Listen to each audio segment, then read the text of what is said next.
यह भारत की 99वीं Ramsar site और आर्द्र भूमियों के संरक्षण की ताज़ा स्थिति पर एक एकदम सटीक और त्वरित रिपोर्ट है। अब आप सोच रहे होंगे कि ये रामसर साइट्स आखिर हैं क्या?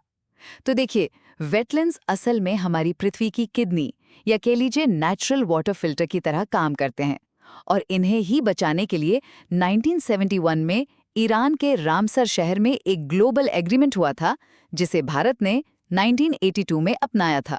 तो चलिए पहली अहम बात पर आते हैं, जो है हमारी बिल्कुल नई कामयाबी। पर्यावरण मंत्री डॉक्टर भूपेंद्र यादव ने घोषणा की है कि यूपी के अलीगढ़ की शेखा झील भारत की 99वीं रामसर साइट बनेगी, जो 21 अप्रैल 2026 से लागू होगा। मतलब ये टैग मिलना किसी लोकल झील को सीधा इंटरनेशनल वीआईपी दर्जा देने जैसा है।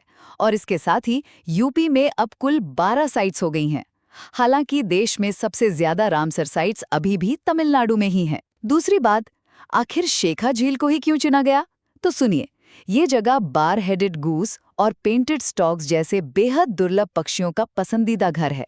जरा सोचिए, हजारों किलोमीटर दूर से उड़कर ये प्रवासी पक्षी बिना किसी जीपीएस के हर साल इन नेचर होटल्स में बिल्कुल सही पते पर कैसे पहुंच जाते हैं, है ना? वाकई हैरान करने वाला। तीसरा और आखिरी पॉइंट है भारत का तेजी से बढ़ता हुआ रामसर नेटवर्क। शेखा झील से पहले हमने छत्तीसगढ़ के कोपरा जलाशय, राजस्थान की सिलीसेट झील, यूपी के पटना पक्षी अभयारण्य और गुजरात के छारी डांड को भी इस लिस्ट में जोड़ा है। 1981 में ओडिशा की चिल्का झील से शुरू हुआ ये शानदार सफर अब 99वें मुकाम यानी शेखा झील तक आ पहुंचा है, जो साफ दिखाता है कि प्रकृति के इन अहम इकोसिस्टम्स को बचाने का हमारा मिशन पूरी रफ्तार से आगे बढ़ रहा है।